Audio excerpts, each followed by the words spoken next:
Hello दोस्तों, स्वागत है आपका मेरे YouTube channel Himanshu Shrotriya the reasoning गुरु में।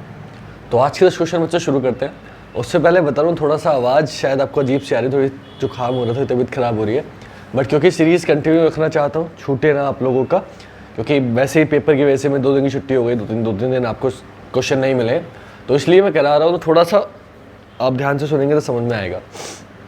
सीरीज़ है, मतलब टोटल 10 क्वेश्चन है, मिक्स क्वेश्चन है। करते कैसे हुआ है कि पहली सीरीज में क्या हुआ आपको समझना है, फिर दूसरा, फिर तीसरा, ऐसे आपको करते जाना है। तो आप देखोगे 5 दूनी 10 प्लस 3, 13 दूनी 26 प्लस 3, 29 दूनी आप चेक करोगे तो 20 हाँ 58 प्लस 3, 61 दूनी 122 प्लस 3, तो अब क्या हो जाएगा 125 दूनी 250, तो प्लस कर देंगे 3, आंसर हो जाएगा 253 मीटर। नेक्स्ट, इसको चेक करने की जरूरत नहीं है। देखो सब में वाई जेड तो दिख रहा है, तो एंड में तो वाई जेड आएगा, बस पहला अक्षर चेक करना है। देखो वाई 25 पे आता है, 25 में से 3 गया 22, 22 में से 3 गया 19, 19 में 3 गया 16, तो 16 में से 3 माइनस करेंगे, आंसर हो जाएगा 13, और वाई जेड ऐसे ही रहेगा, ऐसे का ऐसे ही आंसर हो जाएगा MYZ। जल्दी जल्दी इसलिए कर रहा हूँ ताकि आप अच्छे में समझ पाओ, ठीक है, और जल्दी से हमारे क्वेश्चन निपटे और फिर हमारा प्रैक्टिस अच्छी हो। नेक्स्ट बेटा PR, तो अब देखो 16 तो 18, 18 2 20, 20 2 22, तो 22 और 2 24, x आएगा। बेटा ABCD के नंबर आपको याद होने चाहिए, नंबर याद होंगे तभी आप इन्हें आसानी से और जल्दी से कर सकते हो, वरना चेक करना पड़ेगा। P है, Q छोड़ा R, S छोड़ा T, T U छोड़ा V, इस तरीके से चेक करना पड़ेगा। तो 3 2 5, 5 और 3 8, 8 और 4 12, तो पहले 2 जोड़ा नंबर की चेक करते, पहले 2 जोड़ा नंबर, फिर 3 जोड़ा, फिर 4 जोड़ा, तो अब 5 जोड़ेगा बेटा, 12 और 5 17, पहली चीज। दूसरा 3 3 6, 3 9, 3 12, तो अल्फाबेट में 3 3 जुड़ रहा है, तो 12 में 3 जोड़, तो 12 और 3 15, 15 पर क्या होता है, ओ आंसर हो गया।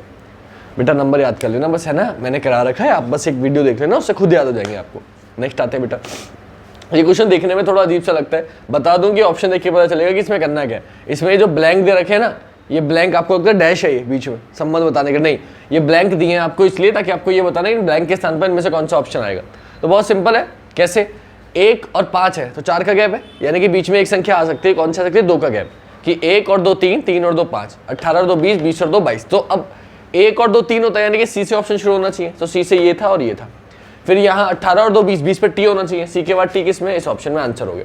इसे मैं रख के भी दिखा सकता हूँ कि सी टी डी एच जब रखोगे तो देखो 1 और 2 3 और 2 5, बोले हाँ ठीक है, सी कंफर्म हो गया। 18 2 20 और 2 22, बोले हाँ ठीक है, टी कंफर्म हो गया। 2 और 2 4 पे डी और 4 6, 2 2 4 और 2 6, तो यहाँ पे क्या आएगा, डी आएगा, डी बोले हाँ है। 6 2 8 और 2 10, तो 6 पर एफ और 8 पर क्या होता है, एच, एच कितने पे है, बोले ठीक है, आंसर क्या हो गया, ऑप्शन सी। नेक्स्ट बेटा 5वां क्वेश्चन, 5वां बोला है घोड़ा हिननाना घंटा क्वेश्चन मार्क, मतलब घोड़ा क्या करता है, कैसी आवाज आती है, घोड़ा कैसी आवाज निकालता है, बोले हिननाता है। घंटा क्या करता है, घंटा सर कैसी आवाज निकालता है, तो देखो सरसराना हो नहीं सकता, गरजना हो नहीं सकता, पीटना हो नहीं सकता, क्या बचा, बजा के घंटे को क्या आ जाता है, बजाया जाता है, कहते ना मंदिर का घंटा समझ रखा है क्या, जो आ रहा है बजा के जा रहा है, तो वो चीज़ नहीं होनी चाहिए। छठा क्वेश्चन में बोला A dash BB A dash BB A dash BB, तो ये सीरीज है, पैटर्न पहचानना है क्या सीरीज है। तो बेटा देखो ध्यान से देखो, डबल B के बाद A आ रहा है हमेशा, और उससे पहले ब्लैंक खाली है, तो आप इसे कह सकते हो कि क्या हो सकता है, बोले यहाँ अगर इन दोनों को गौर से देखोगे तो double A double B, double A double B, double A double B, तो आपने देखा double A double B, double A double B, double A double B, क्या आया, 3 बार A आया, 3 बार A आया है ना, नहीं कुछ छूटा मुझसे, double A double B, double A double B, double A double B, ठीक है, तो मैंने शायद कुछ गलती कर दिया यहाँ पे, ठीक है, 3 बार A, ठीक है। एक बार फिर पैटर्न पहचान लेते हैं कि यहाँ 3 ब्लैंक आपको खाली छोड़ रखे थे, आपको चेक करना था कि यहाँ क्या आएगा, तो आपने देखा कि इससे पहले भी खाली, तो डबल A डबल B हो गया, ये डबल A डबल B हो गया, ये डबल A डबल B हो गया, तो आपने ब्लैंक में क्या क्या रखा, तो आपने रखा A, ऑप्शन डी आपका आंसर हो जाएगा, ठीक है।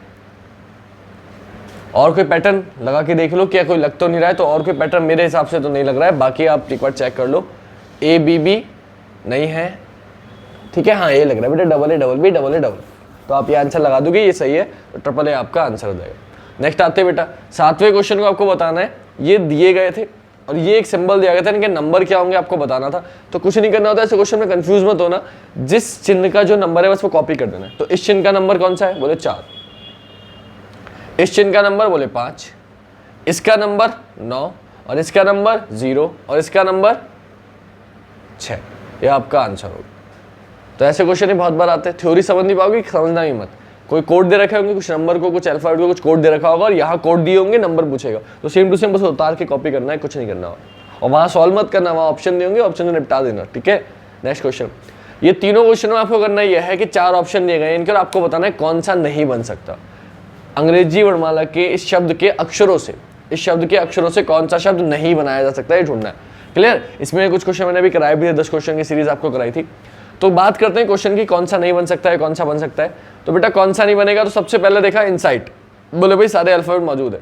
कैंसिल, तो कैंसिल में हमने देखा 2 सी आ गई, यहाँ कितनी सी है, 1। अगर यहाँ 1 सी है तो 2 सी वाला कभी भी नहीं बन सकता। आंसर क्या हो गया, ऑप्शन बी। आगे चेक करने की जरूरत नहीं है, आपको ऐसा अल्फाबेट ढूंढना होता है जो यहाँ पे एक बार आया हो और यहाँ पे एक से ज्यादा बार आया हो। सिंपल सी बात है, जब क्वेश्चन में एक बार है तो एक से ज्यादा बार कैसे आ गया, आप अपने पास से नहीं दे सकते। या फिर आपको ढूंढना होता है कि यहाँ ऐसा कोई अल्फाबेट ढूंढो जो वहां हो ही ना, तो कोई नया अल्फाबेट आ रहा है, जब वो हो ही नहीं तो वो बनेगा नहीं, तो वो वाला आंसर होता है। 2 तरीके बस। नेक्स्ट आते हैं डिकम्पोजिशन, इसमें बताना कौन सा बन सकता है, कौन सा। तो आर देख गया, देखो देखते तुरंत नजर में आएगा आर, यहाँ कहीं आर नहीं है। जब आर नहीं है तो ये मेरा आंसर हो गया डॉक्टर। जब आर है ही नहीं तो ये वाला कभी बनेगा ही नहीं। तीसरे में भी यही करना है, कौन सा नहीं बनेगा आपको बताना है। तो डिसअपॉइंटमेंट दिया गया है, शायद स्पेलिंग मैंने गलत कर दिया है, सही जो भी है फिलहाल ऐसे दिए उसने, तो पेपर में कुछ भी दे सकता है ना, इसलिए अब इसमें आपको बताना है कौन सा नहीं बनेगा। तो आप देखो फिर से आर, इसमें आर है और इसमें कहीं भी आर नहीं है, तो इसका आंसर भी क्या हो जाएगा, option C. Clear? 10 question complete हुए, आई होप आपको अच्छे लगे होंगे। तो लगभग तो क्वेश्चन मैं कोशिश कर रहा हूँ सारे कराऊँ। और बेटा ये क्वेश्चन ना आप ये मत सोचना कि आसान करा रहा हूँ, भारी करा रहा हूँ, प्रीवियस ईयर पेपर में से करा रहा हूँ, आए हुए क्वेश्चन है और ऐसे क्वेश्चन अक्सर आते हैं, है ना। तो क्योंकि स्टेनोग्राफर आने वाला है पेपर, काफ़ी बच्चों का भी सिलेक्शन हुआ है कोचिंग से अभी, तो मैं उम्मीद कर रहा हूँ कि आप लोग का भी जल्दी से सिलेक्शन हो जाए। और रीजनिंग स्टेनोग्राफर बहुत मायने रखती है, अब सीजल के मेंस में भी आएगी, तो आप हल्के में मत लेना, तैयारी करते रहो। बाकी मैं तो कोशिश कर ही रहा हूँ आपको जितना बेस्ट प्रोवाइड करा सकता हूँ कराने की। बाकी मिलते हैं नेक्स्ट वीडियो में, आज के लिए इतना ही। जय हिंद, जय भारत, वंदे मातरम।